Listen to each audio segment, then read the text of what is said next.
So what the site concentrator allows us to do here is at a site level, designate a server agent to download and push all patches for us, as well as any Bitdefender threat definition or engine updates. So it allows us to control bandwidth on a network. Now, 99.999% of the time, this is going to be a server doing the job. So we really don't care about the resource usage in that a server shouldn't have problems downloading a engine upgrade or a patch, right? Much less threat definitions, right? So even if we're coming through and we're pushing, like 5 or 6 patches at a time, that still shouldn't be something that taxes our server too hard. So the server will download and then it will push those items to the machines at that site that it is able to. Okay, with the ability here to look at opening Windows Firewall, specifying a cache path, and entering your appropriate proxy information. Right? Most of this is optional here. However, I will say I like to have a cache path specified. Okay. One, because if you look at our documentation, I believe we say that the cache is going to need 2 gig because it does self-clean, right? I tend to be of the opinion that I'm going to have a 10 gig cache just in case. Better to be safe than sorry. So I like to be able to control where that cache is sitting on my server, right? Specifically, not my boot drive. I don't know about you folks, but typically when I make a server, my boot drive is going to pretty much just hold the OS. I'll have storage drives that hold everything else.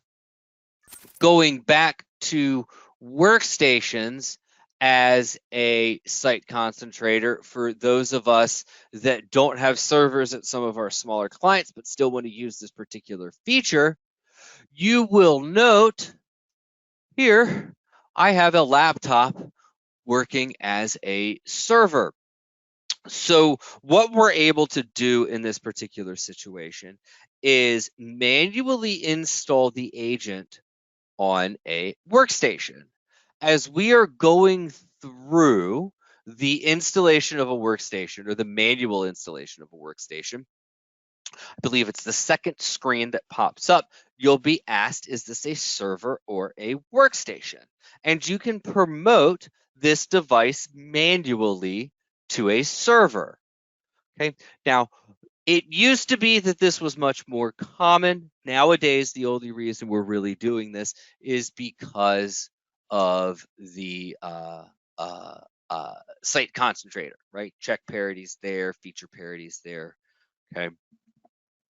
Now, when we promote that server, if we come in to our site, you'll note we will be able to assign that laptop or that workstation as a site concentrator. So for our small mom and pop shops, for our small lawyers' offices, maybe for a small dental office, right, we could start utilizing this particular function. I cannot stress enough here, however, test, test, and test again. Okay, so that we make sure our machine can handle this. Under no uncertain terms would I ever make a workstation a site concentrator for more than maybe 7 to 10 devices. Preferably, a workstation would be a site concentrator for 5 at most. So a very narrow use case here, but a use case to be aware of nonetheless.